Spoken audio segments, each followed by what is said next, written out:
é bom, irmãos, estarmos aqui juntos para adorar ao Senhor, amém? Para receber uma palavra poderosa, para ter comunhão uns com os outros. Esse é um lugar maravilhoso, onde Deus te plantou para você florescer e frutificar. Você crê nisso? Glória a Deus. Você pode sentar, fica à vontade. Obrigado, gente. No finalzinho eu vou precisar de vocês de novo. Que bênção, irmãos. Então, como você viu nos avisos, Pedro falou um pouco também, estamos com um tema novo, o tema da vez. Tempo de preparação não é tempo perdido. Essa é uma frase bem conhecida nossa aqui no Verbo da Vida há muito tempo, que está ligada às nossas escolas. Esse é um mês mesmo da gente celebrar essas escolas que temos ligadas à nossa igreja, ao nosso ministério. Nós temos o Rema, a Escola de Ministros, a Escola de Missões, que são recursos poderosos que Deus colocou na nossa visão, irmãos, para nos abençoar. Amém? E eu quero enfatizar isso um pouco mais essa noite com você, para que você entenda que quando a gente está falando dessas escolas, não é um marketing qualquer que a gente está fazendo aqui, uma publicidade apenas, porque essas escolas não é para dar dinheiro para a igreja não, viu, meu irmão? Eu quero te dizer que a igreja ela tem mais custos com a escola do que a escola dá de recursos para a igreja. Mas é porque nós vemos nessas escolas, no Rema, Ministros, Missões, como ferramentas que Deus colocou no nosso ministério para edificar o nosso povo. Eu sei que você está chegando ainda, fique tranquilo. Mas quem aqui já fez o Rema? Levanta a mão aí. Dá uma olhadinha aí, continua de mão levantada, por favor. Eu quero que você dê uma olhada aí ao redor. Quanta gente boa com a mão levantada, irmãos. Eu tenho certeza que todos vocês que estão com as mãos levantadas podem testemunhar dos benefícios que essa escola teve na sua vida. Amém? Glória a Deus. Pode baixar, fica à vontade. E de fato, irmãos, essa escola faz parte da visão do nosso ministério, tanto quanto as nossas igrejas. Quando o pastor Bud e Jen chegaram ao Brasil, Deus trouxe eles com essa visão de implantar igrejas, implantar escolas, porque a visão do nosso ministério ela vem seguida dessas coisas. De fato, quando a gente vê os livros do irmão Reagan, ele mesmo tinha um mandato que ele passou na sua igreja, para o seu ministério, onde Deus disse para ele: vá e ensine fé ao meu povo. E esse mandato é repercutido por todas as pessoas que fazem o Rema lá nos Estados Unidos, e especificamente ao pastor Bud. O pastor, ele conta que Deus falou para ele: vá para o Brasil e ensine a palavra da fé para o meu povo, para libertá-los. Então, o ensino não é algo secundário na nossa visão, irmãos, é parte principal, é algo importante no que tem acontecido no nosso ministério há mais de 30 anos. Esse ano estamos comemorando 34 anos da nossa igreja. São 34 anos ensinando a palavra da fé. E eu tenho certeza que você já tem sido impactado por esses ensinamentos. Amém? Amém, irmão? Amém. Glória a Deus. Dê um amém mais forte para eu saber que você está acordado. Amém? Senão eu vou precisar que o diácono vá até você, dê uma catucada aí para ver se você está tranquilo aqui. Amém? Que bênção, queridos. Graças a Deus. Eu queria falar um pouco sobre isso, a importância da gente se dedicar à palavra de Deus, ao estudo da palavra de Deus, irmãos, para a gente não ter um entendimento errado de que estudar a Bíblia é algo para ministros apenas, que basta eu vir para a igreja que é suficiente. A igreja é um lugar maravilhoso, irmãos, mas Deus nunca pensou que apenas vir para a igreja fosse suficiente para a sua vida, não. Precisamos nos dedicar a estudar a palavra de Deus. Amém? Em Salmos capítulo 119, no versículo 130, esse é um texto que eu vi pastor João citando aqui muitas e muitas vezes nesse púlpito. A palavra diz na NVI: a explicação das tuas palavras ilumina e dá discernimento aos inexperientes. A explicação das tuas palavras ilumina e dá discernimento aos inexperientes. Na NVT, esse mesmo versículo diz assim: o ensinamento de tua palavra esclarece e até os ingênuos entendem. O ensinamento da palavra, a explicação da palavra, a entrada da palavra traz luz, entendimento, esclarecimento. Sem a palavra de Deus, nós estamos perdidos. Estamos vagando no escuro, tateando no escuro. Alguém chegou para o irmão Reagan uma vez e disse: irmão Reagan, depois que eu comecei a estudar a palavra da fé, minha vida virou uma bagunça. Ele disse: não foi isso que aconteceu. Quando você começou a estudar a palavra, a luz acendeu na sua vida. E aí você viu a bagunça que ela estava. Porque quando a palavra chega, luz chega. E a gente começa agora a contrastar a nossa vida com o que a palavra de Deus diz. E aí sim, a gente consegue ajustar a nossa conduta ao que a palavra nos instrui. Amém, irmãos? Eu quero que você abra a tua Bíblia comigo em Jeremias, capítulo 1, versículo 11. Jeremias 1, 11.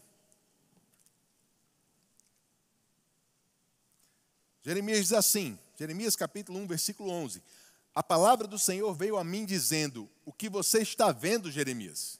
E eu respondi: eu vejo um ramo de amendoeira. O Senhor me disse: você viu bem, porque eu estou vigiando para que a minha palavra se cumpra. Amém? Vamos parar por aqui. É um texto bem diferente, um pouco, pode soar meio estranho para a gente que talvez nunca tenha estudado esse texto, mas Jeremias, Deus disse para ele: o que é que você está vendo? E Jeremias devia estar diante daquela árvore. Ele disse: eu estou vendo uma árvore, uma amendoeira. E aí Deus diz: você viu muito bem, porque eu vigio, eu velo pela minha palavra para cumpri-la. Deixa eu te explicar esse texto, irmãos, porque é importante para a gente o que Deus está dizendo para Jeremias aqui. Essa palavra amendoeira no hebraico é uma palavra que significa vigilante. De fato, aquela árvore no Oriente Médio é chamada de vigilante, porque ela é a primeira a florescer no início da primavera. Quando ela floresce, é um sinal para as pessoas que a primavera está chegando.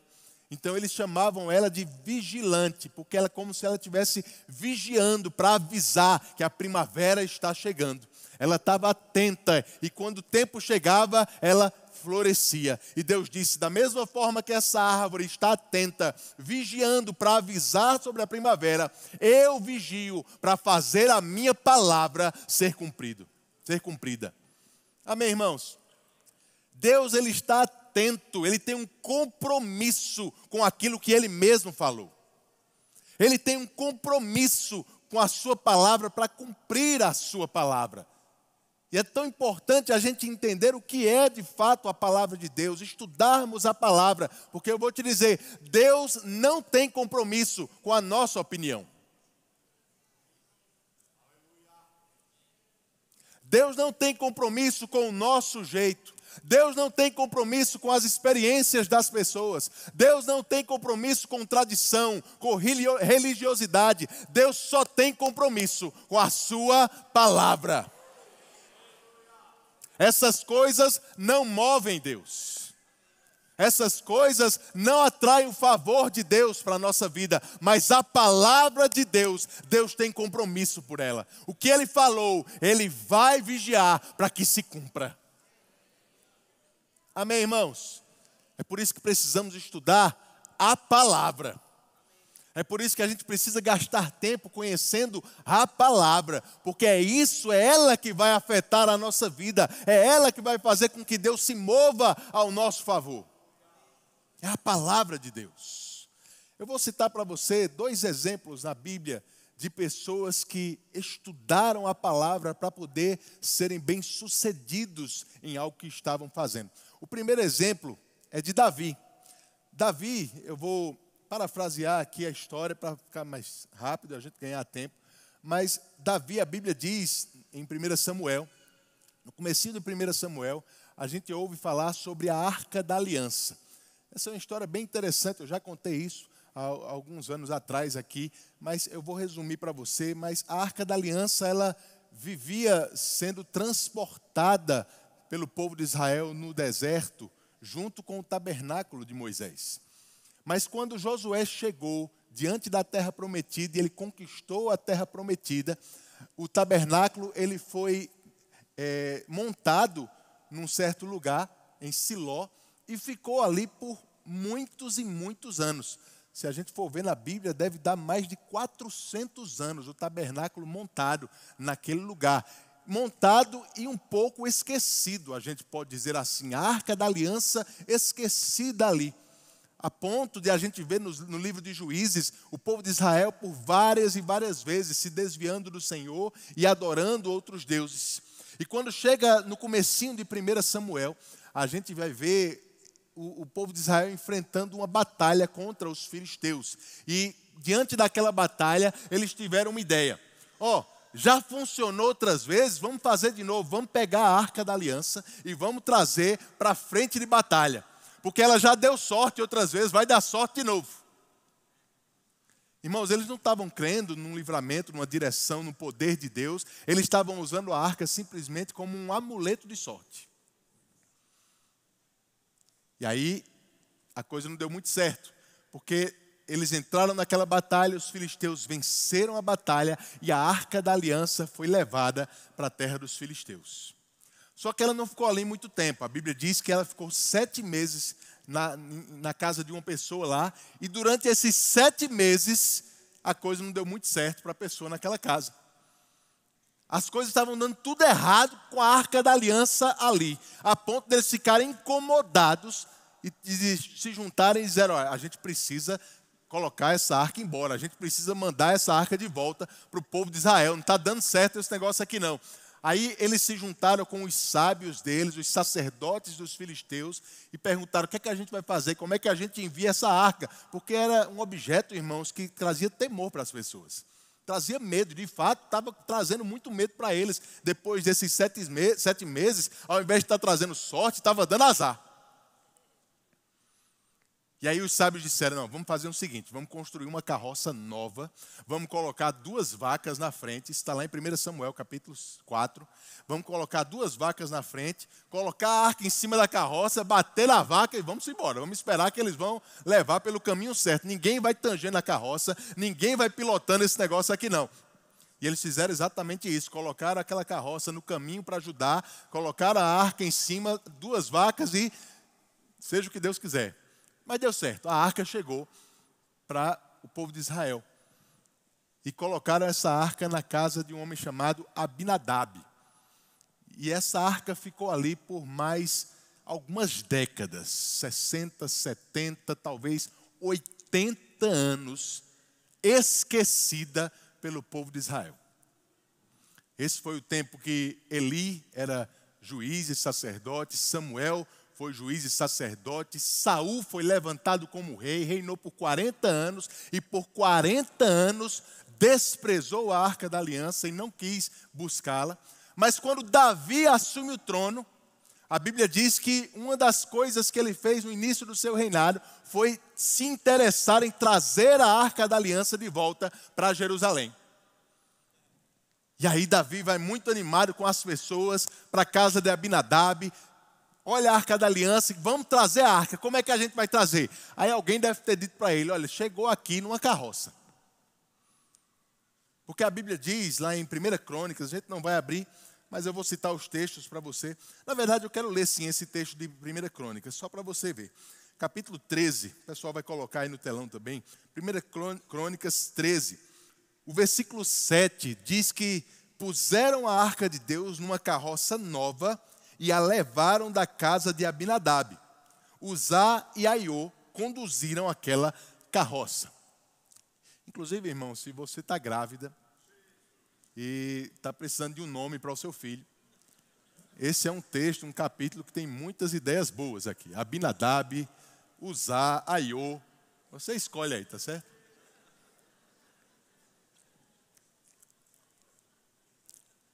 Mas o que é que Davi está fazendo, irmãos? Davi está pegando a mesma ideia que funcionou com os filisteus, colocando a arca em cima e tentando levar ela para Jerusalém. Mas você que conhece a história já sabe que essa ideia não foi muito boa. A Bíblia diz que durante o caminho a carroça tropeçou em algum momento lá, a arca foi caindo, Uzá foi tentar segurar a arca e quando ele tocou nela, ele morreu instantaneamente.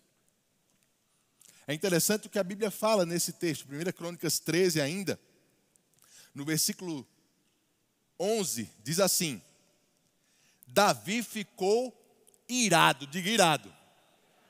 Davi ficou irado, porque o Senhor havia irrompido contra Uzá e chamou aquele lugar de Perez-Uzá até o dia de hoje. Naquele dia, Davi teve medo de Deus e disse: como eu poderei trazer a arca de Deus para junto de mim? Por isso, não trouxe a arca para junto de si, para a cidade de Davi, mas fez com que fosse levada para a casa de Obed-edom, o geteu. Mais um nome bom aí para o seu filho. Obed-edom. Obedinho, para os mais íntimos. 14. Assim a arca de Deus ficou com a família de Obed-edom durante 3 meses, e o Senhor abençoou a casa de Obed-edom e tudo que ele tinha. Amém? Então o que acontece? Davi tentou levar a arca, mas ele tentou usar o mesmo procedimento que os filisteus tinham usado para expulsar a arca da sua cidade. E quando ele tentou fazer isso, não deu muito certo, a arca ia caindo, Uzá colocou a mão, morreu por causa disso, eles ficaram com medo e deixaram a arca na casa mais próxima ali do levita chamado Obed-edom. E essa arca ficou ali 3 meses e, ao contrário do que aconteceu com os filisteus, nesses 3 meses essa arca trouxe prosperidade, bênçãos para a casa de Obed-edom. O que eu quero chamar a tua atenção, irmãos, é a reação de Davi nesse episódio. A Bíblia diz que Davi ficou irado com Deus. Ficou com raiva de Deus.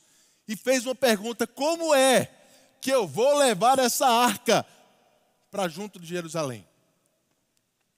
Ficou com medo de Deus.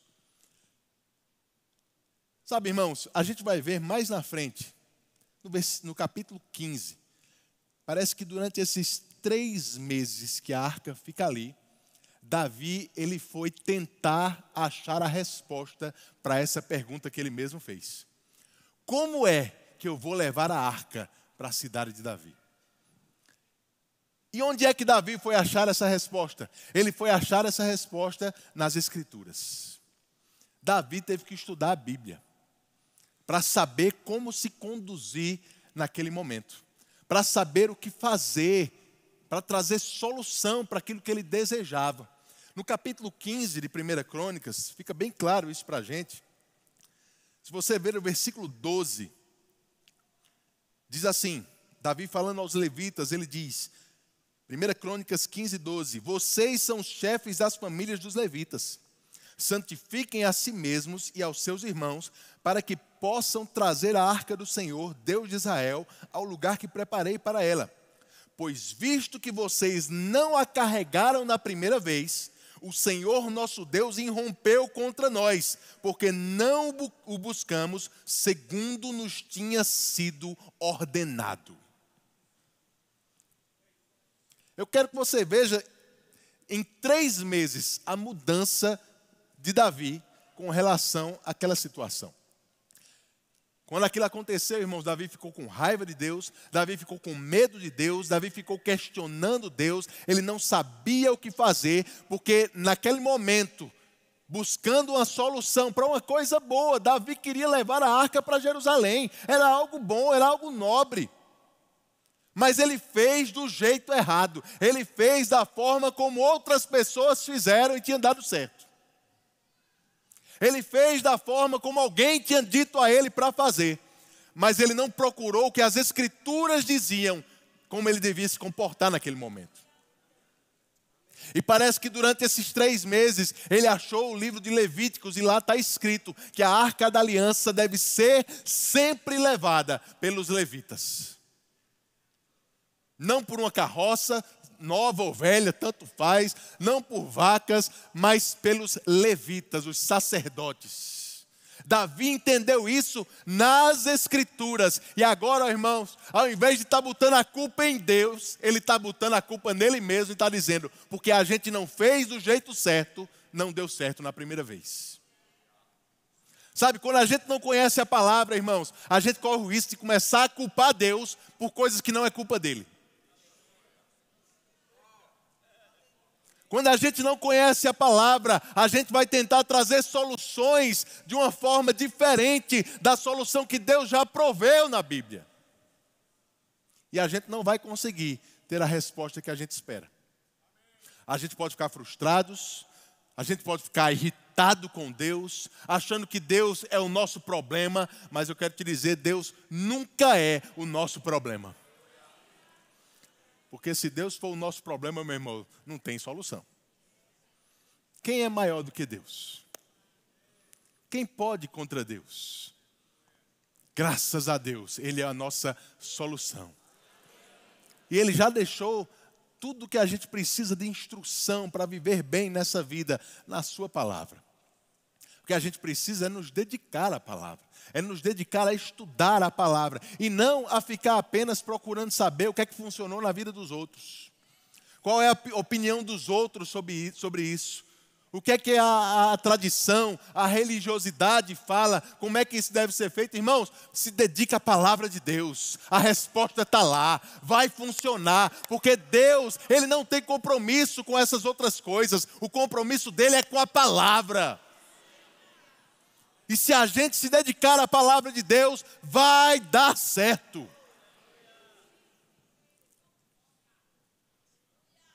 Não é culpa de Deus. Talvez é culpa nossa por não estarmos obedecendo o que a palavra de Deus diz. Amém, queridos? Mas para isso a gente precisa gastar tempo com a palavra. Para isso a gente precisa se dedicar a estudar a palavra. E eu vou te dizer, uma vez por semana na igreja não é suficiente.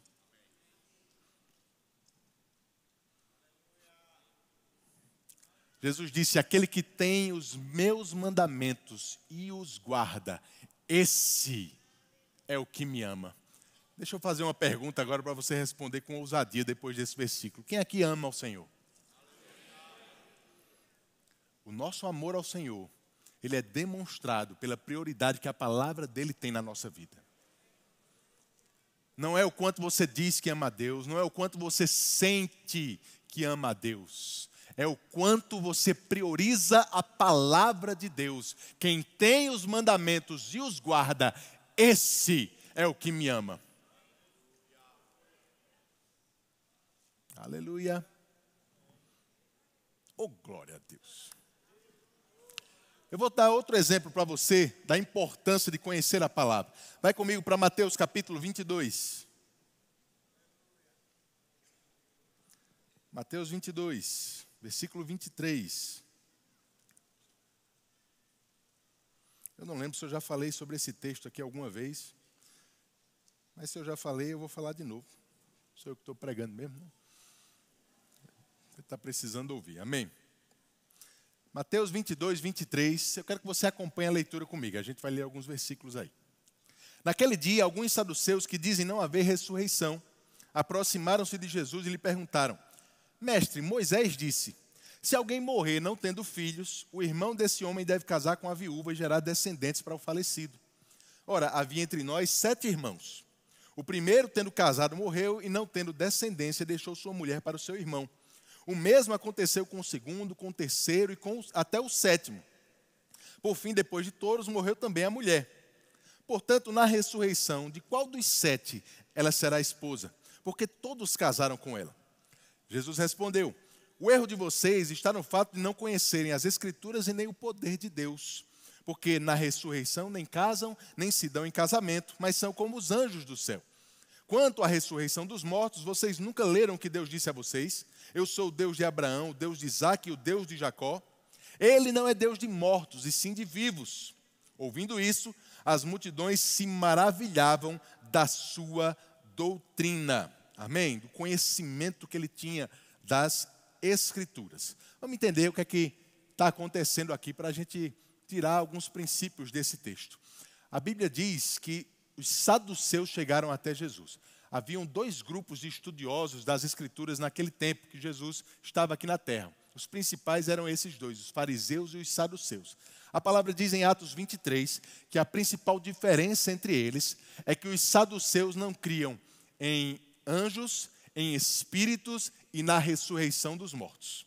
Os saduceus não criam em anjos, não criam em espíritos e nem criam na ressurreição dos mortos. E aí, eles chegam até Jesus e fazem uma pergunta, contam essa história para fazer uma pergunta. Mas a gente vê, irmãos, que não era uma pergunta de curiosidade. Eles estavam tentando criar uma armadilha doutrinária aí para fazer vergonha a Jesus na frente das pessoas. E aí eles contam essa história, irmãos, que é até estranha. Ele diz assim, olha, um homem casou com uma mulher, mas ele chegou a morrer e não deixou nenhum filho, não teve nenhum filho com ela. E a Bíblia diz, e eles citam uma lei que está lá em Deuteronômio, capítulo 25. Moisés disse que se um homem casasse com uma mulher e falecesse sem deixar nenhum descendente, ela poderia casar com o irmão dele, e o filho que nascesse deles teria o nome do falecido, para dar continuidade ao nome dele na família. Essa é uma lei que está lá em Deuteronômio 25. E eles disseram, tá bom, Jesus, olha só, escuta essa história aqui para você trazer a solução. O homem casou com a mulher, morreu, não deixou nenhum descendente. E aí, pela lei, a mulher casou com o irmão dele, o segundo. Só que o coitado morreu também. Não deixou nenhum descendente. Ela foi lá, casou com o terceiro. Que por acaso morreu de novo. Morreu de novo não, morreu também, né? E aí depois do terceiro ela casou com o quarto, que morreu. Casou com o quinto, morreu, não deixou filho. O sexto, o sétimo. Você é uma viúva negra, né, meu irmão? Pelo amor de Deus. Casou com 7, os 7 vieram a morrer e no final ela morreu também, não teve descendentes com nenhum. Provavelmente essa não era uma história verdadeira. Eles deviam estar inventando essa história aí para tentar acusar ou tentar pegar Jesus naquela armadilha. E aí eles dizem, Jesus, nesse negócio de ressurreição que você acredita, porque eles não acreditavam em ressurreição. Nesse negócio de ressurreição aí, na ressurreição, ela vai ser esposa de quem? Porque ela casou com todo mundo. Irmão, Jesus era corajoso, viu? Caba macho. Porque ele olha para aqueles estudiosos das Escrituras, os grandes intérpretes da lei para o povo e diz para eles, o problema de vocês é que vocês não conhecem a Bíblia.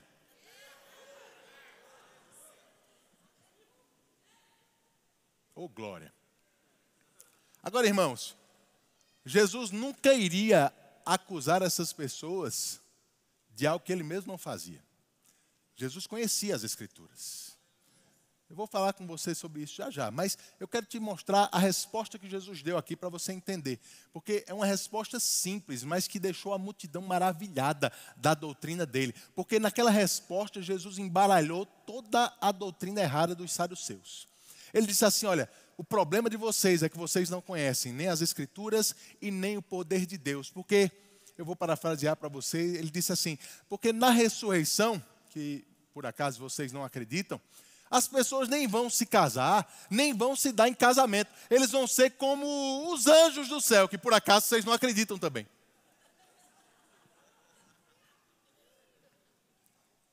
E tem mais, você lê a Bíblia e não lembra o que está escrito. Que Deus é Deus de Abraão, de Isaac e de Jacó, e que também Deus não é Deus de mortos, mas de vivos. Jesus estava dizendo, se Deus é Deus de vivos, Abraão, Isaac e Jacó estavam vivos em espírito, que por acaso eles também não criam. E numa resposta simples como essa, Jesus toca nos 3 pontos de confusão doutrinária daquelas pessoas, a ponto das multidões ficarem maravilhadas com o conhecimento que ele tinha das Escrituras. Jesus tinha um grande conhecimento das Escrituras, irmãos, mas não é porque ele tinha nascido daquela forma. Jesus estudava a palavra de Deus. Lá em Mateus capítulo 4, em Lucas capítulo 4, a gente vê os episódios em que Jesus ele passou 40 dias no deserto, sendo tentado pelo diabo. A gente tem um registro de algumas dessas tentações, mas por 40 dias ele foi tentado. Na verdade, durante toda a sua vida, Jesus foi tentado aqui na terra, a ponto de Hebreus dizer que ele foi tentado em todas as coisas, mas não pecou em nada. Só que lá no deserto a gente vê alguns exemplos de como o diabo trazia as tentações para Jesus. A Bíblia diz que o diabo ele conhecia as Escrituras e tentava usar a Bíblia para enganar Jesus.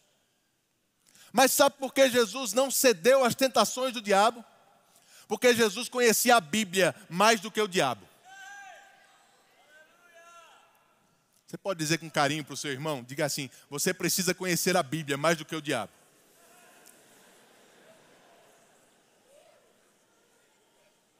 Tem gente olhando assustada para mim, pensando assim, mas o diabo já está com mais experiência do que eu nessa história.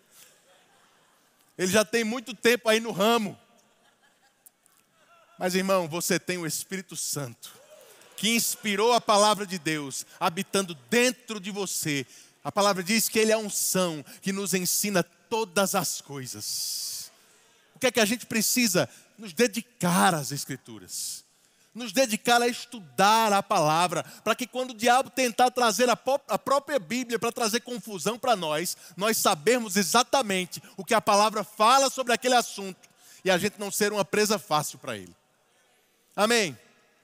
Ainda em Lucas 4, depois que Jesus sai do deserto naquela tentação, a Bíblia diz que ele vai até Nazaré, a sua cidade natal. E lá em Lucas 4,16 diz assim: Jesus foi para Nazaré, onde havia sido criado. Num sábado, entrou na sinagoga segundo o seu costume e levantou-se para ler. Então lhe deram o livro do profeta Isaías. E abrindo o livro, achou o lugar onde está escrito: o Espírito do Senhor está sobre mim, porque Ele me ungiu para evangelizar os pobres.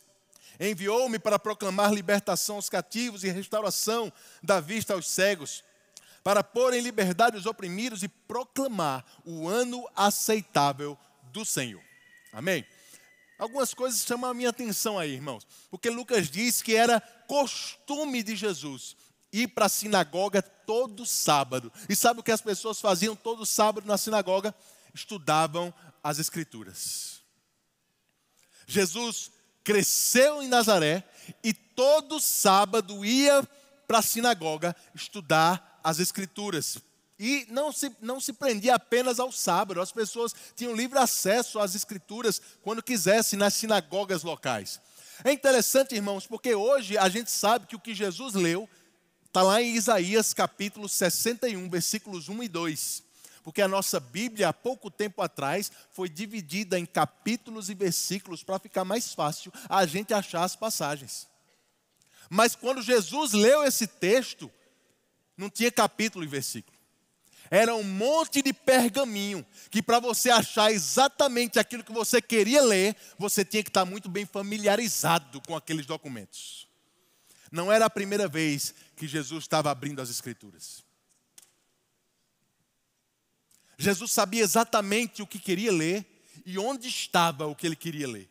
Porque ele já tinha se debruçado sobre aquelas Escrituras várias vezes. Jesus não nasceu sabendo a Bíblia, ele se dedicou, ele crescia em graça, sabedoria e estatura diante de Deus e dos homens. Aos 12 anos, ele já estava no templo discutindo com os mestres da lei sobre a palavra de Deus. Tamanha era o desejo dele de se aprofundar na palavra, de conhecer a palavra. Se Jesus precisava estudar a Bíblia, irmão, que dirá nós?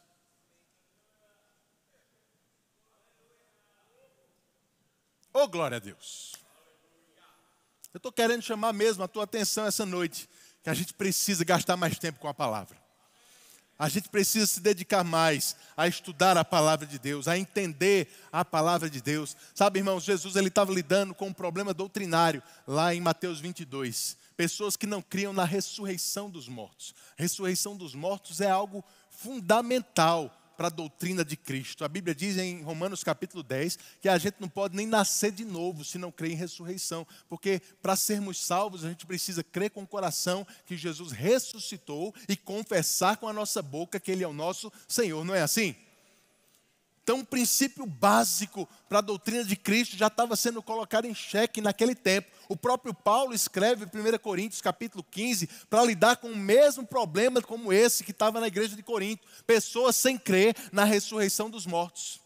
Mas também o mesmo Paulo escreve para Timóteo, dizendo que deveriam ter cuidado com pessoas em Éfeso que estavam pregando que a ressurreição já tinha acontecido. Isso me mostra que naquela época já tinham pessoas pegando partes da doutrina e levando para extremos diferentes. Tinha gente que não cria mais na ressurreição, tinha gente que estava dizendo que a ressurreição já tinha acontecido. Sabe de uma coisa, querido? Satanás, ele é profissional em distorcer a palavra de Deus. ele tem se especializado, parece, ao longo desse tempo, em levar aquilo que a gente conhece na palavra para extremos, para trazer confusão para a igreja. Porque se ele não pode fazer com que você não creia na Bíblia, ele vai levar o que você crê para algum extremo, para trazer confusão para a sua vida. Ele faz isso com a ressurreição dos mortos, ele faz isso com graça. O ensino sobre graça, sobre justiça de Deus, irmãos. Quantas pessoas, infelizmente, dentro do corpo de Cristo, nascidas de novo, achando que ainda são pecadores. Mas aí você faz o rema na matéria justiça de Deus e entende que Ele se fez pecado para que você fosse feito justiça. Entendendo que nós não somos mais pecadores. O diabo está tentando fazer pessoas se sentirem aquém do que Jesus conquistou para elas na cruz. Mas se ele não consegue isso, ele leva elas para o outro extremo. Com ensinamentos por aí dizendo que você pode viver de qualquer forma, pecar à vontade, que Jesus já pagou o preço e você não precisa mais seguir nenhum princípio da palavra de Deus. Extremos que vão te levar ao erro, podem te levar à morte. Como é que a gente foge dessas coisas, irmãos? Conhecendo o que a palavra diz. Estudando a palavra, entendendo a palavra, que a nossa moderação seja conhecida por todos os homens. Amém? Oh, glória a Deus. Precisamos estudar a palavra, querido. Sabe, o rema, como eu te disse, é parte fundamental do nosso ministério. Parte fundamental da visão que Deus trouxe desde o irmão Reagan ao pastor Bud, e hoje estamos conduzindo isso, irmãos. São mais de 526 igrejas, são 526 igrejas exatamente, 158 escolas. Para a gente entender que é necessário se dedicar. Sabe, querido, eu vou te dizer uma coisa como pastor dessa igreja. Você crê que foi Deus que te trouxe para esse lugar, que foi Deus que te plantou aqui, que é vontade de Deus que você seja membro dessa igreja? Agora, já imaginou, se você tem essa convicção, não, Deus me chamou para ser membro no Verbo da Vida aqui na série, na Dinamérica. Aí agora você diz, eu tenho convicção, Deus me chamou para ser membro aqui. Agora eu vou orar para Deus me dizer se Ele quer que eu vá para o culto. Faz sentido, irmão? Eu vou orar para Deus me dizer se Ele quer que eu ouça as ministrações do pastor Tiago. Porque uma coisa é eu ser membro, outra coisa é eu ir para o culto, né? Outra coisa é... Não, irmão, não faz sentido. Se Deus te colocou aqui, o resto faz parte do pacote. Ele sabe exatamente onde você está. Ele sabe exatamente o que é que você seria...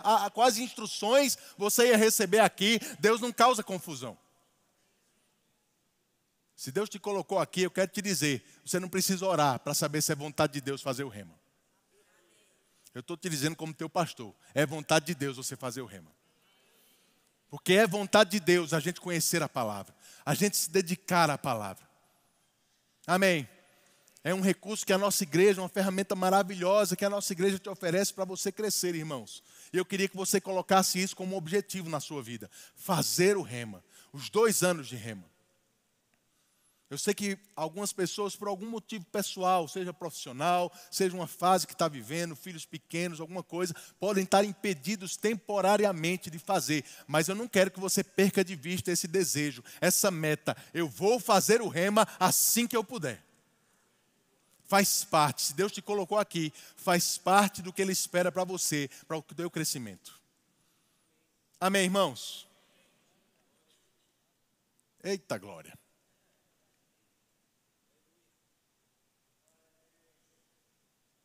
Você precisa conhecer a Bíblia mais do que o diabo. Você precisa gastar mais tempo com a Bíblia do que com outras coisas, irmãos. Eu sou muito feliz porque eu fiz o rema aos 16 anos. E eu já falei isso algumas vezes aqui, mas nessa época que eu estava fazendo o rema, eu vinha para a igreja todo dia. E isso influenciou muito a minha vida, irmãos, porque numa época de 16, 17 anos, onde o adolescente está sendo bombardeado por tantas influências, eu pude ser muito influenciado pelas coisas de Deus dentro da igreja.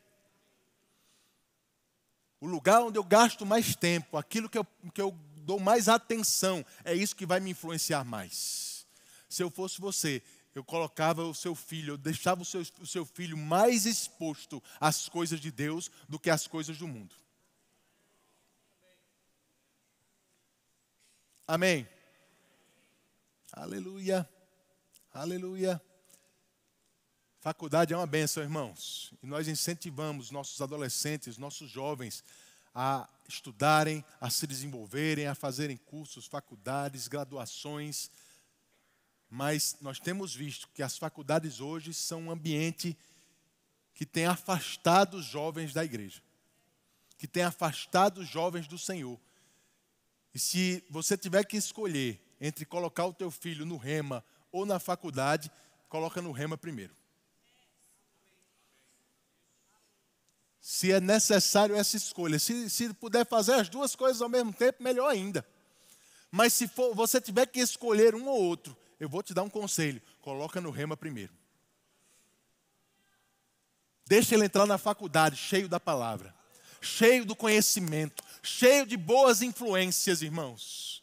Cheio da unção que é compartilhada por cada professor. Porque uma das coisas que a gente aprende no Rema é que a unção também é compartilhada pelo ambiente em que você está. Quando eles estão ali, eles não estão apenas aprendendo as Escrituras, eles estão experimentando da unção na vida de cada professor. E essa unção está trazendo graça sobre eles, ensinamento, instruções, influenciando a vida deles para fazer a vontade de Deus. Amém? Essa influência vai vir sobre a sua vida também. Aleluia! Em 2010, já estou encerrando, mas em 2010 eu me mudei para Bauru, quando eu casei com Juliana lá, e a gente começou a dirigir um Rema. Nós fomos diretores por 3 anos lá em Bauru. Eu fiz o Rema, irmãos, em 2000 e 2001, me formei em 2001. No segundo ano. Então, em 2010, 10 anos depois que eu tinha entrado no Rema, eu estava agora dirigindo uma escola, mas a nossa equipe lá de secretaria, monitores, todo mundo era aluno também. Então, quando começava a aula, todo mundo ia para a sala de aula. E aí, eu ia também, para não ficar sozinho sem fazer nada. Fui lá, assisti às aulas. E aí eu comecei a assistir as aulas do primeiro ano novamente, 10 anos depois que eu tinha cursado o primeiro ano. Eu posso te confessar um problema? Algumas coisas que os professores falavam, eu olhava para eles e eu pensava assim, rapaz, eu aprendi isso quando eu fiz o primeiro ano. Eu não lembro de ter ouvido isso aqui, coisa maravilhosa. Eu não lembro de ter ouvido isso.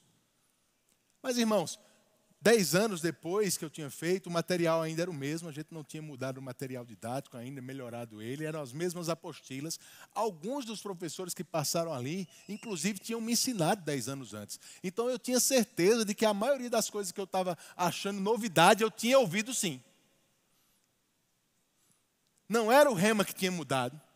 Eu é que 10 anos depois, estava um pouco mais maduro. E quando a gente amadurece, a gente tem condições de absorver coisas que a gente não tinha na imaturidade.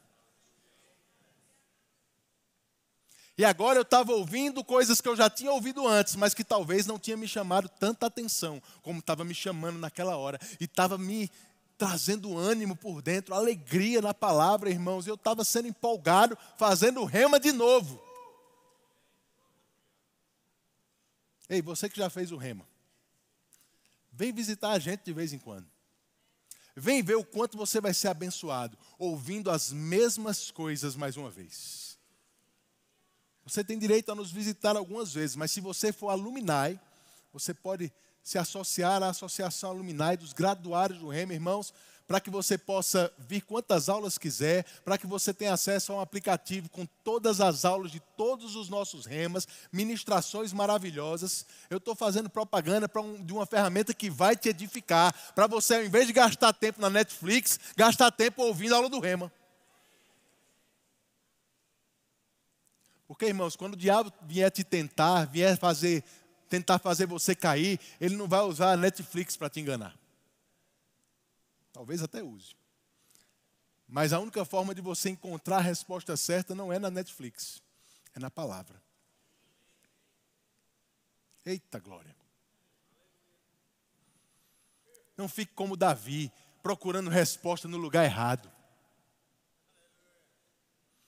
fazendo o que está ouvindo os outros dizerem que está fazendo, fazendo o que a tradição está dizendo, a opinião de alguém, a sua própria opinião. Esquece a tua opinião, procura o que a palavra de Deus fala.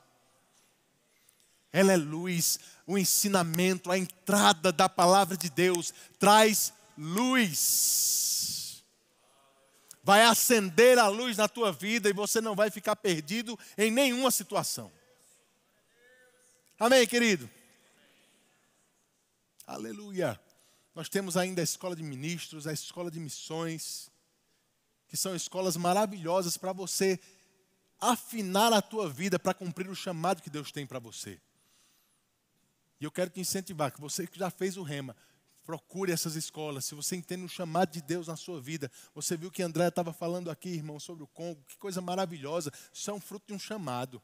Só uma pessoa com um chamado tem tanto desejo de ir para um lugar com guerra. Mas se você tem um chamado de Deus na sua vida, você é responsável por investir nesse chamado. Aprendendo, desenvolvendo. E nossa igreja, nosso ministério, ele coloca à sua disposição também essas escolas. Então, todo ano, irmãos, quando a gente fala dessas escolas, é para te lembrar de coisas maravilhosas que Deus proveu para você, para te abençoar. Porque quando uma ovelha nossa faz o Rema, ela dá menos trabalho em aconselhamento para a gente.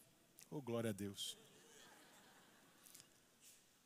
Porque, irmãos, quando você senta com a gente para aconselhar, o que eu posso te falar é o que a palavra diz. Mas como é bom a gente já conhecer a palavra antes. Eu vou te dizer, a gente passou, eu e Juliana, a gente já passou por alguns desafios grandes na nossa vida. Ela já compartilhou alguns testemunhos aqui quando Ana Júlia nasceu. A gente teve outras situações antes também de muitas pressões. Mas uma coisa, irmão, me chamou a atenção. Eu não era pastor ainda, eu ensinava a palavra, mas eu estava aprendendo, crescendo, amadurecendo. Mas sempre que a gente se encontrava nessas situações pesadas, eu já sabia o que fazer. Eu já conhecia a palavra, eu já sabia onde estavam os versículos que eu precisava ler mais uma vez, meditar sobre eles. E isso facilita muito, porque eu vou te dizer, pior é no meio da tempestade você ficar ainda procurando o que a palavra de Deus diz sobre aquilo, porque você não aprendeu antes. No meio das pressões, aprender a Bíblia vai ser muito mais difícil, irmãos. Se eu fosse você, eu me antecipava, porque pressão vai vir para todo mundo. Tempestade vem sempre, mas as respostas estão sempre lá. Como é bom, irmãos, no meio da pressão, você simplesmente acalmar a tua alma, aliviar os teus pensamentos, mas buscar no teu coração. Eu sei o que a palavra de Deus diz. Eu sei o que eu tenho que confessar. Eu sei o que eu tenho que praticar. Eu sei o que é que eu tenho que meditar. Eu sei porque eu já aprendi. Aleluia. Amém, irmãos? Glória a Deus. Palavra de salvação para você essa noite. Amém? Se dedique a estudar a palavra. Se você não fez o Rema, faça. Se você já fez, vá de novo, estude mais, continue se dedicando. Jesus está voltando, querido. Jesus está voltando. E quando a gente estiver no tribunal de Cristo, o que vai trazer recompensas para nós não é quantas séries a gente já assistiu nos streamings por aí. Eu gosto de série, viu, gente? Sem condenação para você que gosta também, eu gosto. Mas eu tenho que priorizar aquilo que traz salvação para a minha vida. E não o que traz divertimento. Diversão é parte, mas não é prioridade. Salvação, irmãos. Palavra de salvação para você. De fato. Amém. Glória a Deus. Nós temos tantas ferramentas, tantos recursos aqui, irmãos, disponíveis para que você possa aprender a palavra. Nós temos cultos 4 vezes por semana, para que você não fique alimentado apenas com um lanche frio por semana, não. Irmãos, se dedica, vem para a igreja, escuta as ministrações que estão no nosso canal do YouTube. Coisas maravilhosas, as que você não ouviu, as que você já ouviu, escuta mais uma vez. Não escuta de forma despretensiosa. Pega um tempo para você sentar com um caderno, anotar com a tua Bíblia, estudar os textos. Não precisa ser tanto tempo não. Se dedica alguns minutos por dia pelo menos, mas dá um pouco do teu tempo para Deus, porque a prioridade que a palavra tem é a prioridade que Deus tem na sua vida. Pastor, eu não sei estudar a Bíblia, eu não sei como fazer, não tem como fazer o rema agora. Lá na nossa livraria nós temos livros maravilhosos, que podem te ajudar, te guiar no estudo da palavra de Deus. Nós temos até devocionais. Você não sabe o que ler, pega um devocional daquele. Todo dia tem um texto separado para você estudar e ler a palavra de Deus. Não tem erro, irmão, só não estuda quem não quer. Eu vou indicar para você um livro essa noite que está no nosso combo do tema da vez. A Palavra Irresistível de Deus, do pastor Reagan. Esse livro é fininho, irmãos, olha como é pequenininho, mas é poderoso. Vai chamar a tua atenção como essa pregação deve ter chamado para a palavra. Eu vou ler só um pedacinho do que está aqui atrás para você ficar curioso. Ele diz assim: muitas vezes confiamos em pessoas como nossa fonte e elas falham conosco. Mas se ao menos reconhecêssemos o incrível poder que a palavra contém, nossa vida seria diferente. A Bíblia tem todo o poder, recursos e outras riquezas que Deus colocou à disposição da igreja. Essa geração precisa de uma nova iluminação do poder da irresistível palavra de Deus. Passa lá na nossa livraria. Esses livros vai estar com desconto hoje para você e no combo o desconto é maior ainda. Amém? Você pode ficar de pé? Aleluia. Eu queria que você fechasse os seus olhos. Obrigado, Pai. Obrigado. Eu quero orar pela sua vida. Já estamos em fevereiro, irmãos. O ano começou, mas já está correndo. Talvez você tenha colocado metas no final do ano passado de estudar mais, se dedicar mais, ler mais a Bíblia. Faz uma análise aí, como é que foi o teu mês de janeiro? Quem teve mais tempo na sua vida no mês de janeiro? Foi a palavra ou foram os concorrentes? Está em tempo de você ajustar as suas prioridades.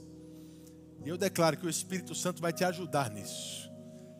O teu consolador, o teu conselheiro, o teu advogado, aquele que te instrui, que te ensina a palavra de Deus. Eu creio, Pai. Eu oro, Senhor, por uma percepção espiritual, uma sensibilidade espiritual ainda maior, para entender, Pai, a necessidade, nesses últimos dias, de conhecer a palavra de Deus. Obrigado. Eu declaro olhos espirituais abertos para compreender a Tua palavra. Para entender, Senhor, aquilo que eles estão estudando. Eu creio, Pai, nós crescendo cada vez mais, nossa igreja crescendo.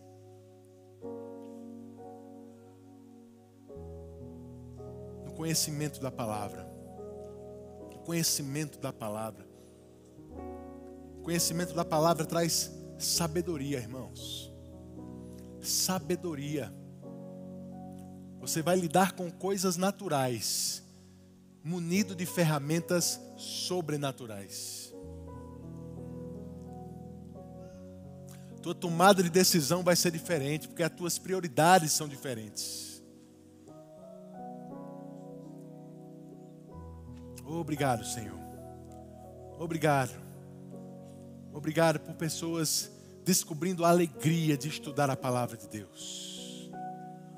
O entusiasmo, a motivação de abrir a sua Bíblia em casa, se dedicar à palavra. Aleluia, aleluia. Você pode orar um pouco em outras línguas? Ore quembra basta que terema masso. Roste quembra masse que trema masse. Trembaracandro tumbro sempre andra chararambra. Amra manashiri cantra masuko tutoste kendre beste. Rassararamra massere canta tosto. Obrigado, Pai. Rama era xerecandra massundro coteteste. Rechequetete seriambra masso. Roxo condro mossumbra sericantra mas.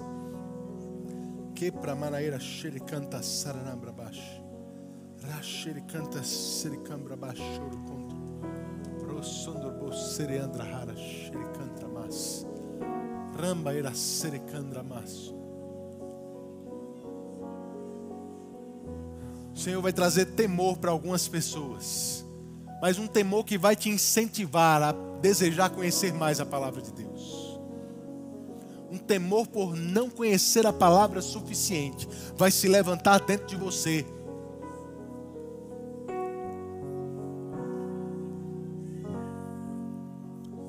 Você não precisa ficar confuso, irritado com Deus, com medo de Deus.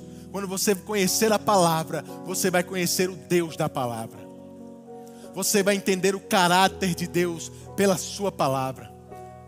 Você vai se alegrar mais, vai ter mais relacionamento com Deus, porque você vai conhecê-lo melhor através da sua palavra.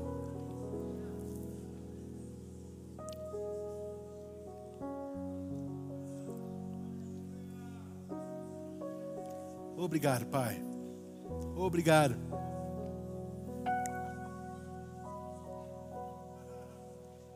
Continua orando, irmãos. Mas deixa eu te dizer uma coisa. Se você está aqui nessa igreja, você precisa ter uma Bíblia. Parece algo bem básico, né? Que eu estou falando. Tem gente que está aqui há mais de 30 anos. Mas tem gente que nasceu de novo há pouco tempo.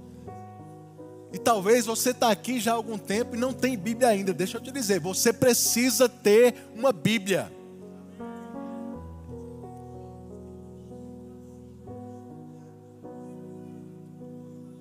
Se você não tem ainda, vai lá na nossa livraria, tem muita Bíblia lá para você. Mas tem uma Bíblia em casa, não como um amuleto de sorte, não como Davi, não como o povo de Israel usou aquela arca da aliança, irmãos. A Bíblia não é para dar sorte, a Bíblia é para ser lida. É para ser estudada. Só a Bíblia em casa, aberta, não vai trazer nenhum tipo de resposta para você. Não vai espantar mal olhar, não. Mal olhado. Mas quando você pegar essa Bíblia e começar a ler, as coisas vão mudar primeiro dentro de você. Você precisa ter uma Bíblia. Eu sei que eu estou falando para algumas pessoas aqui, irmão. E talvez você já tenha uma Bíblia no seu celular. Eu gosto. Eu uso muito mais recursos digitais. Não tenho nenhum problema com isso não, viu, irmão? Se você acha que a Bíblia original é de papel, se te enganar, a original era em pedra. E a gente não usa mais. Então a tecnologia vai evoluindo, não tem problema nenhum a gente usar também os recursos novos. Mas você precisa ter uma Bíblia. Amém?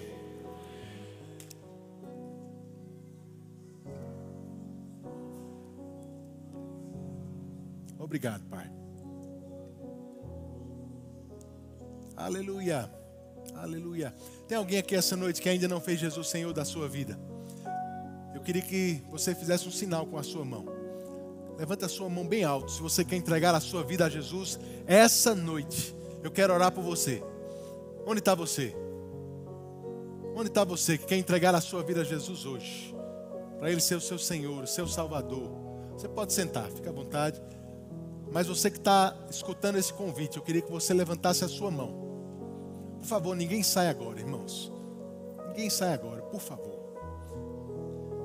Tenha reverência ao momento mais importante do culto, que é esse.